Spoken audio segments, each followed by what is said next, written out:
गोदान उपन्यास का सारांश भाग 1।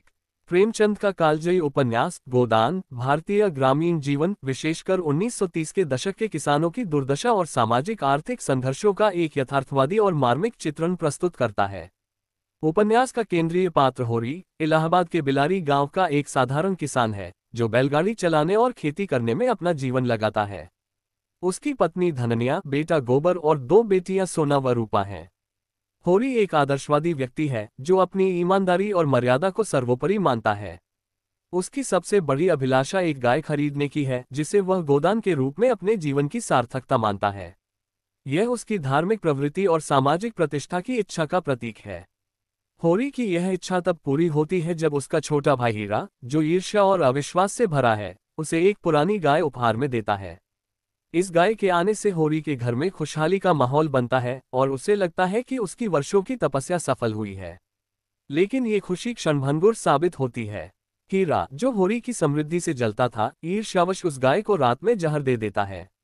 गाय मर जाती है और होरी का सपना टूट जाता है। होरी को हीरा पर शक होता है, लेकिन वह अपने भाई को पुलिस के हाथों पड़ने से बचाने के लिए सच्चाई छिपाता है। इसके बदले में उसे गांव के पंचों और पुलिस को घूस देनी पड़ती है, जिससे वह और अधिक कर्ज के बोझ तले दब जाता है। ये घटना होरी के नैतिक सिद्धांतों और ग्रामीण समाज की कुटिलताओं, खासकर भाईचारे में भी व्याप्त स्वार्थ को उजागर करती है। ये भारतीय किसान की उस विवशता को भी दर्शाती है जहां उसे न्याय पाने के लिए भी कीमत चुकानी पड़ती है। होरी के जीवन में एक और बड़ा मोड़ तब आता है जब उसका बेटा गोबर गांव की एक युवती जुनिया के साथ संबंध बनाता है, जिससे वह गर्भवती हो जाती है। जब ये बात गांव में फैलती है तो सामाजिक अपमान और दंड के डर से गोबर गांव छोड़कर शहर भाग जाता है। होरी को एक बार फिर सामाजिक अपमान और कर्ज का सामना करना पड़ता है। उसे पंचायत के फैसले के अनुसार जुर्माना भरना पड़ता है और जुनिया को अपने घर में रखना पड़ता है। इस घटना से होरी की पत्नी धननिया को गहरा सदमा पहुंचता है और वह जुनिया को स्वीकार करने में हिचकिचाती है, लेकिन होरी अपनी मर्यादा बनाए रखने और एक गर्भवती स्त्री को आश्रय देने का अपना धर्म निभाता है। ये स्थिति होरी के चरित्र की महानता और उसके नैतिक मूल्यों को दर्शाती है, भले ही उसे इसके लिए भारी कीमत चुकानी पड़ती है। वह समाज के दबाव और अपनी आर्थिक तंगी के बावजूद मानवीय मूल्यों को नहीं छोड़ता। उपन्यास में शहरी जीवन के भी समानांतर प्रसंग चलते हैं, जिनमें राय साहब जमींदार, मिस्टर खन्ना उद्योगपति, मालती देवी आधुनिक महिला डॉक्टर और प्रोफेसर मेहता दर्शनशास्त्री जैसे पात्रों के माध्यम से शहरी अभिजात वर्ग की जीवन शैली, उनके नैतिक पतन, राजनीतिक दांवपेंच और सामाजिक आर्थिक गतिविधियों को दर्शाया गया है। राय साहब, जो बिलारी गांव के जमींदार हैं, एक चालाक और अवसरवादी व्यक्ति हैं जो किसानों का शोषण करते हैं लेकिन समाज में अपनी इज्जत बनाए रखने की कोशिश करते हैं। मिस्टर खन्ना, एक उद्योगपति और बैंक के मालिक, पूंजीवादी शोषण और अनैतिक व्यापारिक प्रथाओं का प्रतीक है। मालती देवी, एक आधुनिक और स्वतंत्र विचारों वाली महिला है जो सामाजिक रूढ़ियों को तोड़ती हैं, जबकि प्रोफेसर मेहता एक आदर्शवादी और सिद्धांतवादी व्यक्ति हैं जो मानवीय मूल्यों और प्रेम के महत्व पर जोर देते हैं। ये शहरी पात्र ग्रामीण पात्रों के बिल्कुल विपरीत हैं और समाज के विभिन्न स्तरों के बीच के विशाल अंतर को उजागर करते हैं। ये कथाएं ग्रामीण जीवन की पृष्ठभूमि में शहरी बुद्धिजीवियों और पूंजीपतियों के जीवन को प्रस्तुत करती हैं, जिससे समाज का एक व्यापक चित्र उभरता है। जैसे जैसे उपन्यास आगे बढ़ता है, होरी पर कर्ज का बोझ बढ़ता जाता है। उसे अपनी जमींदार राय साहब की चाटुकारिता करनी पड़ती है और उनके हर हुक्म का पालन करना पड़ता है।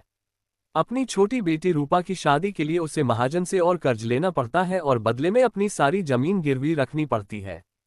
इस हिस्से में प्रेमचंद ग्रामीण समाज के सामंती ढांचे, सूदखोरों के शोषण और किसानों की बेबसी का क्रूर चित्रण करते हैं। होरी लगातार गरीबी, अपमान और सामाजिक दबावों से जूझता रहता है, फिर भी वह अपनी ईमानदारी और मानवीय मूल्यों को नहीं छोड़ता। उसका संघर्ष भारतीय किसान के अदम्य साहस और उसकी विवशता का प्रतीक बन जाता है, जो लगातार परिस्थितियों का शिकार होता रहता है।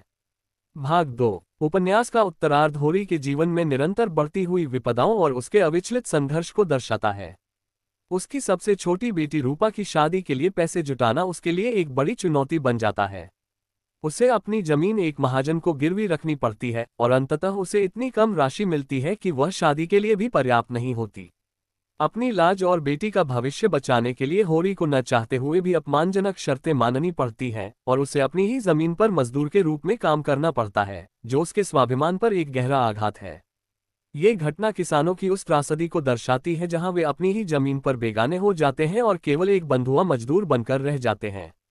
ये सामंती व्यवस्था और महाजनों के शोषण का क्रूरतम रूप है, जहां किसान की पहचान और उसका अस्तित्व धीरे धीरे मिटता चला जाता है।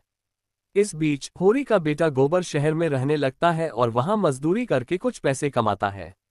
वह शहरी जीवन की चकाचौंध और स्वतंत्रता का अनुभव करता है, जो गांव के बंधनों से बिल्कुल अलग है। उसकी मुलाकात एक विधवा महिला पुनिया से होती है और वे दोनों साथ रहने लगते हैं। गोबर धीरे धीरे शहरीकरण के प्रभावों से परिचित होता है, जहां रिश्ते और सामाजिक नियम गांव जितने कठोर नहीं होते। वह गांव में अपने परिवार को पैसे भेजता है, जिससे होरी को कुछ आर्थिक राहत मिलती है, लेकिन ये राहत क्षणिक होती है क्योंकि कर्ज का पहाड़ इतना बड़ा है कि मामूली मदद से कम नहीं होता। गोबर का शहरी जीवन गांव के पारंपरिक जीवन से बिल्कुल विपरीत है और यह प्रेमचंद द्वारा ग्रामीण शहरी विभाजन तथा बदलते सामाजिक मूल्यों को दर्शाने का एक महत्वपूर्ण पहलू है। उपन्यास में शहरी पात्रों की कहानियां भी आगे बढ़ती हैं और वे अपने अपने नैतिक और सामाजिक द्वंद्वों से गुजरते हैं। मिस्टर खन्ना की मिल में हड़ताल हो जाती है, जिससे उन्हें भारी नुकसान होता है। ये घटना पूंजीवादी व्यवस्था की कमजोरियों, मजदूरों के शोषण और औद्योगिक अशांति को दर्शाती है। मालती देवी और प्रोफेसर मेहता के बीच संबंध और गहराते हैं, जो आधुनिक शहरी समाज में रिश्तों की जटिलताओं, बौद्धिक प्रेम और नैतिक दुविधाओं को उजागर करते हैं। राय साहब की जीवन शैली और उनके नैतिक पतन को भी विस्तार से दिखाया गया है, जिससे ये स्पष्ट होता है कि ऊपरी तौर पर संपन्न दिखने वाले जमींदारों का जीवन भी अपनी कुटिलताओं, स्वार्थों और राजनीतिक खेल में फंसा हुआ है। ये शहरी कथाएं ग्रामीण कथा के समानांतर चलती हैं, जिससे प्रेमचंद भारतीय समाज के विभिन्न स्तरों का एक व्यापक और तुलनात्मक चित्र प्रस्तुत करते हैं, ये दिखाते हुए कि शोषण और नैतिक पतन हर वर्ग में मौजूद है, बस उनका रूप अलग है।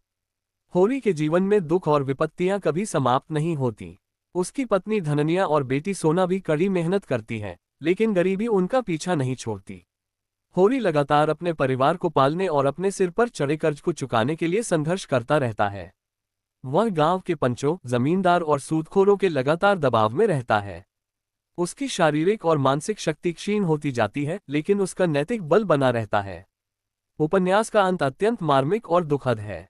होरी को तेज बुखार आता है और उसकी हालत बिगड़ती जाती है। उसकी अंतिम इच्छा एक गाय का गोदान करने की होती है, जो उसके जीवन का सबसे बड़ा सपना और धार्मिक निष्ठा का प्रतीक था, लेकिन उसकी घोर गरीबी उसे ये भी नहीं करने देती।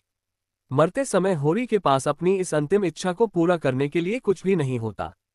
धननिया अपनी जमा पूंजी से जो कुछ पैसे उसके पास होते हैं, मुश्किल से कुछ आने लाकर होरी के हाथ में रखती है और पुजारी से कहती है कि यही उसका गोदान है।